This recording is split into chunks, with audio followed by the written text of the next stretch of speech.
జై శ్రీమన్నారాయణ. సుందరకాండలో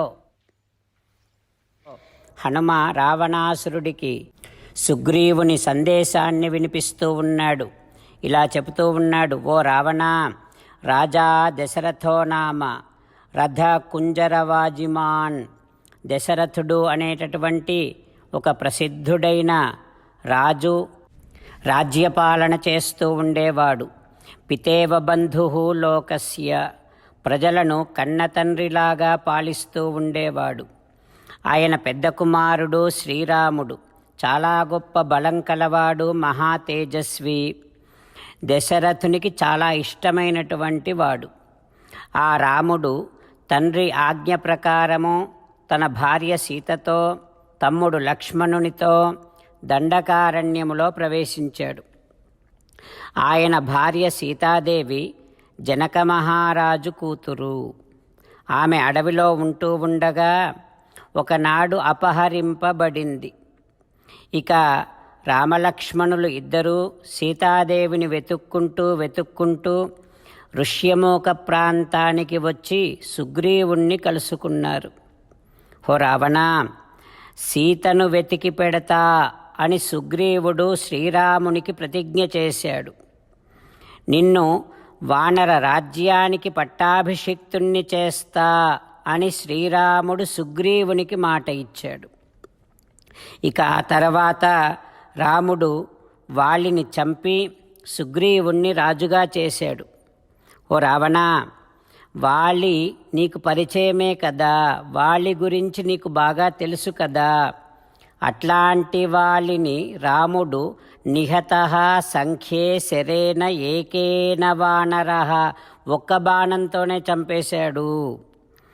ఇక రామునికి ఇచ్చిన మాట ప్రకారము సుగ్రీవుడు సీతాన్వేషణ కోసమని తన దగ్గర ఉన్నటువంటి వానరులందరినీ అన్ని దిక్కులకు పంపించాడు. సీత కోసం వందలు, వేలు, లక్షలాది వానరులు అన్ని దిక్కుల్లో వెతుకుతున్నారు. ఆ వెతుకుతూ ఉండేటటువంటి వానరులలో వైనతేయ సమాః కాచిత్, కొందరు గరుత్మంతునితో సమానమైన వేగము కలవారున్నారు. కేచిత్ తత్ర అనిలోపమాః, కొందరేమో వాయుదేవునికి సాటి అయినటువంటి వారు ఉన్నారు. అట్లాంటి వానరులలో అహంతు హనుమాన్నామ మారుతః, నేనొకడిని, నా పేరు హనుమ. సీతాదేవిని వెతకటం కోసం నేను ఈ 100 యోజనాల పొడవైనటువంటి సముద్రాన్ని దాటి ఇక్కడికి వచ్చాను. ఓ రాజా రావణ, లంకలో నేనొక్కడినే ప్రవేశించాను, అంతటా వెతికాను. చివరకు అశోకవనములో నీ నిర్బంధములో ఉన్నటువంటి సీతాదేవిని చూశాను. ఓ రావణ, నువ్వు చాలా గొప్పవాడివి, ధర్మమంటే ఏమిటో తెలిసినటువంటి వాడివి నువ్వు. తపఃకృత పరిగ్రహ, తపస్సంపన్నుడివి నువ్వు. అట్లాంటి గొప్పవాడివి నువ్వు ఇట్లా పరదారాన్ మహాప్రాజ్ఞః నోపరోద్ధుం త్వమర్హసి, పరభార్యను నీ నిర్బంధములో పెట్టుకోవటమనేటటువంటిది తగదు. ఓ రావణ, నీలాంటి బుద్ధిమంతులు ఇట్లాంటి పాపపు పనులు చేయకూడదయ్యా. ఇట్లాంటి పాపాలు చేసినటువంటి వారు సర్వనాశనమవుతారు.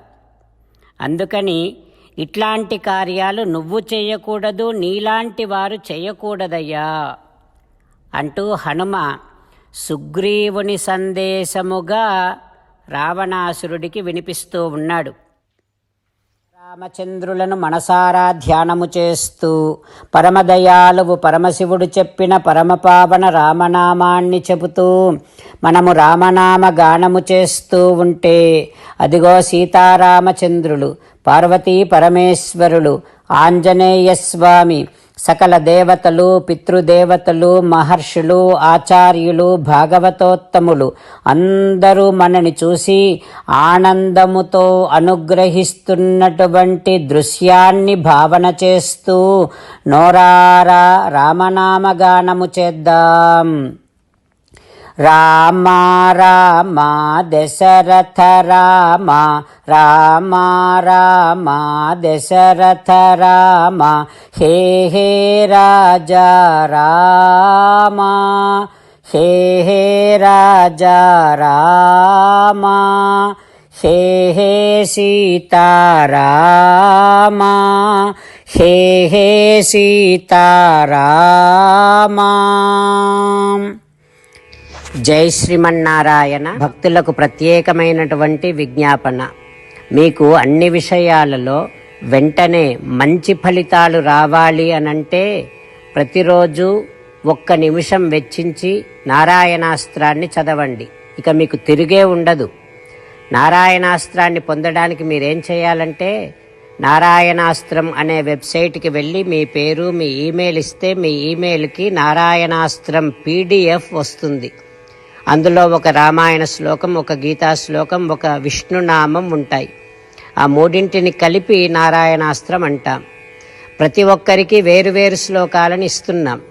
ఆ రకంగా ఎవరి శ్లోకాన్ని వారు ప్రతిరోజు తప్పనిసరిగా చదవటం వలన ప్రతిరోజు ప్రతి 24,000 భక్తులతో ఒకసారి సంపూర్ణ రామాయణ పారాయణ, 33 సార్లు శ్రీమద్ భగవద్గీత పారాయణ, 24 సార్లు శ్రీ విష్ణు సహస్రనామ స్తోత్ర పారాయణ జరుగుతుంది. ప్రతి ఒక్కరికి అంతటి విశేష ఫలితము ప్రతిరోజు లభిస్తుంది. అందుకని మీరు మీ కుటుంబ సభ్యులు అందరూ ఒక్కొక్కరు ఒక్కొక్క నారాయణాస్త్రాన్ని వెంటనే పొందండి. జై శ్రీమన్నారాయణ. శ్రీమద్ భగవద్గీత సారాంశముగా 18వ అధ్యాయములో 65 నుంచి 69 శ్లోకముల ద్వారా శ్రీకృష్ణ భగవానుడు మనందరినీ ఒక 8 పనులు చేయమని చెబుతూ పరమాత్మ ఈ రకంగా అంటూ ఉన్నాడు. ఎవరెవరైతే నేను చెప్పిన ఈ 8 పనులు చేస్తారో వారందరూ నాకు చాలా ఇష్టమైన వారవుతారు. అప్పుడు వారిని నేను సకల పాపముల నుండి సకల దుఃఖముల నుండి విముక్తులను చేసి నా అంతటి వారిగా చేసుకుంటా, తరగని ఆనందాన్ని అనుభవింపచేస్తా. నిజమే చెబుతున్నా, ప్రమాణము చేసి చెబుతున్నా అంటూ సాక్షాత్తుగా దేవదేవుడైన శ్రీమన్నారాయణుడైన శ్రీకృష్ణ భగవానుడే మనను ఈ 8 పనులు చేయమని చెబుతూ ఉన్నాడు కనుక, హో శ్రీమన్నారాయణ కరిష్యే వచనం తవ, తప్పకుండా చేస్తా, నువ్వు చెప్పినట్టే చేస్తా అంటూ మనం ప్రతిరోజు దేవదేవుడైన శ్రీమన్నారాయణుడికి ఈ రకంగా మాట ఇద్దాం. హో శ్రీమన్నారాయణ, నువ్వు చెప్పినట్టే నేను నిన్నే సంతతము ధ్యానము చేస్తూ ఉంటా. హో శ్రీమన్నారాయణ, నువ్వు చెప్పినట్టే నేను నీ భక్తుడిగానే ఉంటా. హో శ్రీమన్నారాయణ, నువ్వు చెయ్యమన్నట్టే నేను నా విధులను కర్తవ్యాలను నీ సేవగా నీ తృప్తి కోసమనే సక్రమంగా నిర్వర్తిస్తూ ఉంటా. హో శ్రీమన్నారాయణ, నువ్వు చెప్పినట్టే నేను నీవాడిని అనే మహావిశ్వాసాన్ని సంతతము కలిగి ఉంటూ నా హృదయములో నీకే నమస్కరిస్తూ ఉంటా. హో శ్రీమన్నారాయణ, మామేకం శరణం వ్రజ, నన్నొక్కడిని మాత్రమే శరణు వేడుకో అని నువ్వే అన్నావు కనుక నేను నిన్ను ఒక్కడిని మాత్రమే శరణు వేడుకుంటా.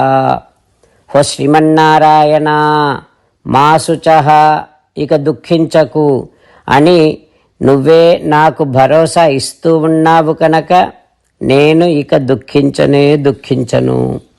హో శ్రీమన్నారాయణ, నువ్వు చెప్పినట్టే నువ్వు నా కోసమని చెప్పిన శ్రీమద్భగవద్గీతను ఎప్పుడో ఒక్కసారి కాకుండా ప్రతిరోజు కనీసం 1 శ్లోకాన్నైనా అనుసంధానము చేస్తూ గీతోపదేశాన్ని జ్ఞాపకం చేసుకుంటూ ఉంటా.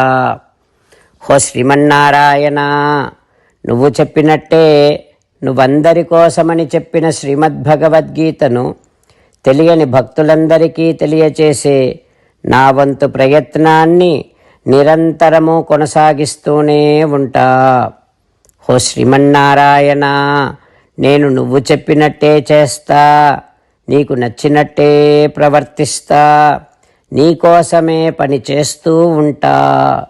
కరిష్యే వచనం తవ. సర్వం శ్రీకృష్ణార్పణమస్తు. జై శ్రీమన్నారాయణ.